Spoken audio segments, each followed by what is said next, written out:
Bueno, empiezo por darle un saludo muy afectuoso a los compañeros y compañeras del Polo Democrático Alternativo del departamento de Arauca, de esa bella e importante región del país, así está sometida a tantos abandonos. Un saludo a los dirigentes, a todos los compañeros y compañeras del Polo. Desafortunadamente no puedo acompañarlos, pues, como hubiera sido mejor de cuerpo presente. Entonces con Francisco Torres, con Pacho Torres, vimos que un saludo a través de este medio pues podía por lo menos suplir en parte mi ausencia en ese evento. Entonces trabajemos el asunto. Se me ha planteado que hagamos una intervención que toque brevemente unos 15 minutos, algo así. Un tema que es la situación nacional, que es en últimas, digamos, cómo ve el Polo Democrático Alternativo a Juan Manuel Santos y por qué estamos en la oposición, eso se engloba todo. Voy a hacer algunos comentarios sobre la situación del Polo y la última reunión de la Dirección Nacional que acabamos de hacer, y algunos comentarios sobre la campaña electoral. Yo sé que allá ya se ha estado seleccionando un grupo muy distinguido de dirigentes nuestros que van a tener la responsabilidad de ser nuestras puntas de lanza en la lucha electoral, y a ellos les deseo pues los mayores éxitos en ese esfuerzo de tanta importancia. El punto clave de la situación nacional es esta. Es claro que el nuevo presidente, el doctor Juan Manuel Santos, ha trazado como táctica política principal la de unir en torno a su gobierno todo lo que pueda unir. En ese sentido hay una diferencia con el gobierno anterior. Ellos lo han llamado la gran unidad nacional. Yo he preferido llamarlo la gran manguala, porque esto me recuerda al Frente Nacional, cuando se amangualaron los liberales y los conservadores y montaron una especie de dictadura bipartidista que tanto mal le hizo a Colombia. El único partido que en nuestro país se ha declarado en oposición al gobierno de Juan Manuel Santos es el Polo Democrático Alternativo. Luego, entonces, la explicación es, lo que hay que mirar es, bueno, tenemos razón cuando nos declaramos en oposición, está bien hacer eso, ¿por qué nos declaramos en oposición? Y yo pues creo que abundan las razones para mostrar cómo en lo fundamental, en lo principal, en lo determinante, en lo que define, el gobierno de Juan Manuel Santos es el continuismo del gobierno anterior, lo que quiere decir que va a mantener todas sus políticas regresivas, las fundamentales, y va a avanzar en nuevas políticas retardatarias, como vamos a ver en esta breve intervención. Y esto es lo que explica por qué el Polo está en oposición a Juan Manuel Santos, porque si estuvimos 8 años en oposición a Uribe por todas las razones que dimos, económicas, políticas, sociales, pues el colmo sería que ahora que van a seguir con lo mismo, decidiéramos abandonar la oposición y termináramos sumados a la gran manguala que han montado los partidos que llaman de la unidad nacional. Digamos primero que Juan Manuel Santos es el heredero del neoliberalismo, ministro de César Gaviria, ministro de Andrés Pastrana, ministro de Álvaro Uribe, así ahora eso quieran ocultarlo los del uribosantismo, los del santo uribismo, no sé qué nombre darle, pero ese es el heredero. Es decir, Juan Manuel Santos llega a la presidencia porque Uribe lo escoge como su principal sucesor, es él quien lo selecciona, y lo selecciona porque Santos es quien se ofrece a cuidarle de la mejor manera las 3 políticas fundamentales de Uribe, las que se conocen con el nombre de los 3 huevitos: seguridad democrática, cohesión social y confianza inversionista. En seguridad democrática todo sigue igual, aun cuando con un lenguaje, digamos, melifluo, un lenguaje, digamos, de un tono distinto al del anterior, pero en general todos los hechos fundamentales que configuraban esa política se mantienen. No voy a entrar en detalle porque es fácil que ustedes lo visualicen así.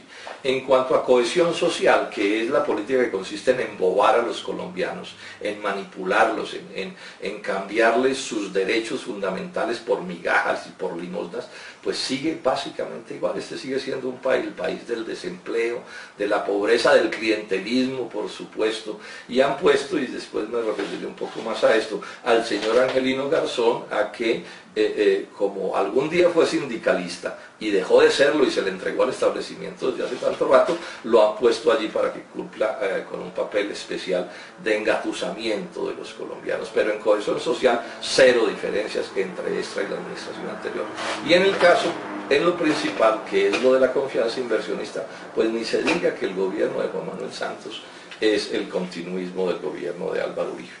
Entonces estamos hablando, para poner ejemplos, siguen los tratados de libre comercio con Estados Unidos y la Unión Europea, siguen todas las políticas del consenso de Washington, las orientaciones del Fondo Monetario Internacional, las orientaciones del Banco Mundial, el énfasis del desarrollo que ellos llaman económico del país, puesto en la gran minería de las transnacionales, cubiertas de todo tipo de gabelas y de canonjías, y en eso no hay ninguna modificación. Se sostiene también toda la lógica plutocrática que viene del gobierno anterior, que consiste en que, dicen ellos, y se les dan hartas gabelas a los magnates, a los monopolios, a las transnacionales, algo que es que chorreará en beneficio de los de abajo, del pueblo raso y de las capas medias. En eso no hay ninguna modificación. Hay un hecho realmente escandaloso que ustedes en Arauca pues conocen de cerca, que es lo que se quiere hacer con las con las regalías en este país. ¿Qué es lo que quieren hacer? Tras el pretexto de la lucha contra la corrupción, y por supuesto que nos oponemos a la lucha contra la corrupción, pues Santos lo que quiere es embolsillarse en favor del gobierno nacional los derechos que hoy son derechos de los departamentos y de los municipios, eso disfrazado de gastos regionales, que es la forma tras la cual se ocultan los compromisos del gobierno nacional. Esta es una política profundamente regresiva, retardataria, que se enmarca en una que probablemente sea el mejor ejemplo del alma regresiva del actual gobierno, que es la reforma a la Constitución que se está haciendo con la ley de la sostenibilidad fiscal. ¿Qué es lo que quiere hacer la ley de la sostenibilidad fiscal? La Constitución del 91 es una Constitución que por un lado tiene derechos que hay que defender, pero también es cierto que por el otro lado es la constitución del neoliberalismo, de las privatizaciones, de la concentración de la riqueza, del libre comercio. Y entonces lo que quieren es que a través de esta norma de la sostenibilidad fiscal impedir que los jueces puedan seguir haciendo prevalecer los derechos ciudadanos sobre los derechos de los negociantes, por ejemplo en el caso de la salud. Entonces, digamos que esta es una reforma que le rompe las vértebras principales a los aspectos sociales que existan dentro de la Constitución, para hacer cada vez más esa Constitución una Constitución homogéneamente neoliberal, o sea, homogéneamente reaccionaria. Es el norte, digamos, que está allí planteado. Sabemos también, y estoy dando simplemente ejemplos recorderis, que el gobierno de Santos en la legislatura anterior aprobó una reforma al sistema de salud que no es otra cosa que haber convertido en ley los decretos de la emergencia social que le fracasaron a Álvaro Uribe hace un año. O sea, una manera distinta de lograr el mismo fin, el mismo propósito. Ya se están destapando varias cosas que vienen en el plan de desarrollo como cosas a las escondidas que vienen dentro del plan. Por ejemplo, viene un aumento de la edad para pensionarse en Colombia, cosa que es supremamente grave. Vienen incrementos feroces en el predial, es bueno que ustedes lo sepan. Hoy la tasa del predial oscila entre el 1 y el 16 por mil. Van a ponerla a oscilar entre el 6 y el 16 por mil, o sea que a los más pobres, por barato que les resulte, les va a tocar pagar el 7 por mil, que es una alza absolutamente descomunal. Esto incluye gravar a unos compatriotas que nunca habían grabado con este tipo de impuesto, que son las comunidades indígenas. Van a gravar también la vivienda de interés social. Lo pongo como otro ejemplo de cosas reaccionarias que vienen, digamos, en esta reforma, en este plan de desarrollo. Y viene una cosa sobre la que quiero llamar la atención, porque allá les toca a ustedes de cerca, que es una política de feroz concentración de la propiedad rural. Colombia hoy es uno de los países con mayor desigualdad en cuanto a la propiedad de las tierras rurales respecta. Y eso que aquí las normas en algo controlan, han controlado que los baldíos de la nación no vayan a engrosar grandes latifundios, sino que apunten más bien a propiedades pequeñas o medianas. Pues bien, cambian las normas y lo que se va a estimular de frente, y lo dice Juan Manuel Santos en su programa de gobierno y en su plan de desarrollo, son los grandes proyectos. O sea, Santos va a lograr lo que Uribe no logró, lo que Uribe y Arias no lograron con el modelo Carimagua. Recordemos eso que intentaron hacer en Carimagua, una lógica de esas la van a aplicar en todo el territorio nacional. Digamos entonces que en este sentido Santos y Juan Camilo Restrepo apuntan a lograr lo que no lograron Andrés Felipe Arias y Álvaro Uribe. Podríamos mencionar más cosas, el sometimiento. Juan Manuel Santos decidió no gritarle más a los presidentes vecinos, pero su sometimiento a Washington sigue siendo pues absolutamente vergonzoso. En estos días en una entrevista en Semana, con toda desfachatez, decía: yo soy pro norteamericano, decía. Y van a mandar, por ejemplo, soldados colombianos o tropas colombianas a Afganistán. O sea que no hay, digamos, diferencia de fondo entre este y otro gobierno, y por eso estamos en la oposición. ¿Dónde está la diferencia principal? La diferencia principal está en que mientras Uribe era un tipo frentero, desfachatado, daba la cara, atacaba de frente, ¿cierto? Santos es un hombre solapado, ¿cierto? Es un hombre civilino, resbaloso, que oculta sus comportamientos. Inclusive aquí se ha llegado hasta la idiotez de alguien preguntarse que si sería que Santos estaba traicionando a su clase social, porque pues esto a la hora de engañar pues no les tiembla el pulso para todo. Y un buen ejemplo es el caso de don Angelino Garzón. Yo es una pregunta que suelo hacer en esta charla. ¿Santos nombra a Angelino Garzón como prueba de que quiere mucho a los trabajadores o como prueba de que no los quiere? Yo creo que es lo segundo. ¿Por qué? Es verdad que Garzón fue un hombre de la izquierda de este país, inclusive y dirigente sindical, pero también es verdad que abandonó esa condición y cambió de bando cuando se fue de ministro de Andrés Pastrana. Es decir, aquí no podemos seguir con la ingenuidad de pensar que la gente cambia de bando y sigue siendo el mismo que era antes. Y por eso es que Santos lo pone. Santos lo pone porque Angelino es un tipo que tiene capacidad de engaño, capacidad de astucia, capacidad de confundir. Santos lo nombra primero porque fue lo que fue, pero también lo nombra porque ya no es lo que fue. Es decir, si el señor Angelino Garzón hubiera seguido siendo el que era, nunca hubiera sido vicepresidente de Colombia. Y si no hubiera sido de izquierda y sindicalista, tampoco lo hubiera sido. Yo creo que queda claro el asunto. Ahora, para mostrar que sí son útiles estos engañifas a la gente, pensemos en cómo Santos ha logrado un éxito con Angelino que no logró Uribe Vélez. Uribe duró 8 años bregando a dividir el movimiento obrero, creando una nueva central, a la brava, digámoslo así. ¿Qué hizo Santos? Se consiguió Angelino, y Angelino salió y se consiguió una de las centrales que había, y ahí está ya dividido el movimiento obrero. Lo que no pudo hacer Uribe, dividir el movimiento obrero, lo logró con suma rapidez Juan Manuel Santos. Es por eso que entonces el Polo en la última dirección nacional se ratificó como partido de la oposición a Santos. No nos le vamos a entregar a Santos, no nos le vamos a arrodillar a Santos, no le vamos a lagartear a Santos, no le vamos a suplicar a Santos, no vamos a embellecer a Santos, porque un partido de izquierda no puede engañar, pero tampoco puede facilitar el engaño. Y si el Polo Democrático Alternativo no es el partido de la oposición al establecimiento colombiano, llámese como se llama el presidente, entonces ¿para qué carajos digo yo Polo Democrático Alternativo? ¿Para conseguirle un carro más grande al senador Robledo? ¿Para conseguirle de pronto un puestico alguno? No, para eso no se creó el Polo Democrático Alternativo. ¿Cómo está la situación del Polo? Hicimos una reunión excelente, que era una especie de prueba para el Polo. Todos sabemos que al final del año pasado, un dirigente muy conocido del Polo decidió salirse del partido, irse hacia otras cosas, a un proyecto que no es el de la izquierda democrática. Entonces faltaba ver qué nos iba a pasar en la reunión de dirección nacional de días pasados. ¿Qué sucedió? De 260 que podían asistir, asistieron 230 delegados. Nunca había habido una reunión más grande. Ni un solo senador, representante a la Cámara, diputado, concejal del Polo se salió. Aquí se quedó todo el mundo. Hay discusiones y es natural que las haya. Algunas personas que habían estado acompañando a Petro siguen haciendo ciertos reclamos y digamos que tienen el derecho a hacerlos, ojalá sin que le hagan daño al partido. Pero el punto es que aquí se quedaron, o sea que quien se fue, insisto, por completo solo, y ese es un triunfo del partido, ese es un triunfo de la organización y por supuesto del proyecto que estamos construyendo.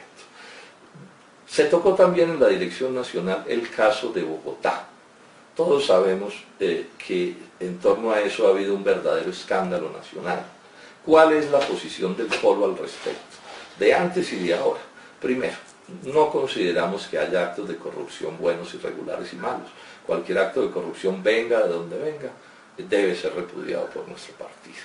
En ese sentido también hemos dicho que los cuerpos, los organismos de justicia judiciales del Estado colombiano tienen que actuar y son ellos los que tienen que establecer las responsabilidades que quepan, y hemos dicho que si alguien del polo resulta culpable en estos casos tendrá que ser severamente sancionado por nuestra organización, no puede ser de otra manera. Pero también es verdad que sobre esto pues pedimos que se aporten pruebas y la verdad es que no se aportan pruebas, y segundo, pues que permitamos que la justicia actúe. Esta es, digamos, la parte judicial del asunto. Pero esta aquí tiene una parte política. Nosotros no podemos caer en la inocencia de pensar que todas estas cosas suceden, y sobre todo el gran ruido de los medios de comunicación, el descomunal ruido de los medios de comunicación en este caso y los otros, que no tengan nada que ver con el polo. Primero recordemos que la Fiscalía descubrió que en el DASE se generó una empresa criminal en contra de nuestro partido para dividirnos, para decir que éramos de las FARC y para decir que la alcaldía de Bogotá era corrupta. O sea que aquí hay un interés del uribo-santismo o del santo uribismo, ustedes pueden escoger cómo lo definen, que está interesado en hacerle todo el daño que le puede hacer al Polo Democrático Alternativo para recuperar para ellos la alcaldía de Bogotá. En eso no nos podemos confundir. Y yo creo que hay otros hechos, el caso de Gustavo Petro, donde se muestra que esta persona estaba interesada en también hacerle un daño inmenso a nuestro partido, por la vía de que ni quisimos hacer acuerdos con Santos, ni quisimos tampoco elegirlo como nuestro presidente. Y una vez tomó la decisión de irse, antes de irse nos hizo todo el daño que él calculaba que podía hacernos. Entonces, en resumen, quienes tengan críticas al alcalde de Bogotá o a cualquier asunto del polo, están en todo su derecho de hacerlo. Me parecen en general muy respetables las opiniones que existan al respecto, pero también señalo y tomo nota de cómo aquí hay gente que tiene todo el interés político de hacerle daño a nuestra organización, y eso por supuesto tenemos que tenerlo en cuenta. Con respecto a las elecciones, concluyamos diciendo que la línea que se definió es que el polo tendrá candidatos propios y listas propias a todos los consejos y asambleas del país. No podrá haber nadie del polo en listas de partidos que no sean los del polo, consejos y asambleas. En caso de alcaldías y gobernaciones, estamos llamando a hacer esfuerzos por tener candidatos propios en la mayor cantidad de sitios posibles, y donde no se pueda, por razones específicas que tendrán que analizar las direcciones correspondientes, pues podrá haber acuerdos siempre y cuando sean acuerdos programáticos que no conviertan al polo en una fuerza santista o una cosa que se parezca. Entonces, esto digamos que está bien claro. Yo pienso, compañeros y compañeras del departamento de Arauca, los polistas de Arauca, que el polo está superando una campaña durísima que han hecho contra nuestro partido. Es evidente que la extrema derecha colombiana se ha movido muy duro contra nosotros, aprovechándose incluso de las diferencias internas que puedan existir o que hayamos podido tener, porque es evidente que para estos jefes de la política tradicional, pues una organización como la nuestra, planteando lo que plantea, pues no les conviene. Entonces han trazado la táctica de o polo destruido o polo arrodillado. Bueno, les van a fracasar las dos cosas, ni polo destruido ni polo arrodillado. Aquí seguiremos, y estoy seguro que con un esfuerzo enorme que tenemos que hacer todos, trabajando supremamente duro, con todo entusiasmo y dedicación, en las próximas elecciones al final del año, vamos a mostrar un partido vigoroso, un partido que supera pruebas, un partido unido, un partido donde cada militante entienda que no puede haber liderazgos ni caudillos que quieran usar a nuestro partido como un estribo, ¿sí? Como una especie de fuerza desechable para tramitar ambiciones personales. Aquí todos los dirigentes tenemos que entender que hoy estamos y mañana podemos no estar, pero que necesitamos construir un partido, el partido de la izquierda democrática, que se quede en Colombia para siempre y que sea capaz de transformar en procesos complejos, transformar profundamente a nuestro país, para hacer de Colombia un país soberano, un país donde prospere la economía industrial y agropecuaria, donde el trabajo sea valorado y respetado y respaldado de tantas maneras, un país donde haya democracia auténtica y por supuesto donde haya soberanía nacional. Toda esa es la batalla en la que estamos, pero yo soy optimista en que vamos a salir adelante.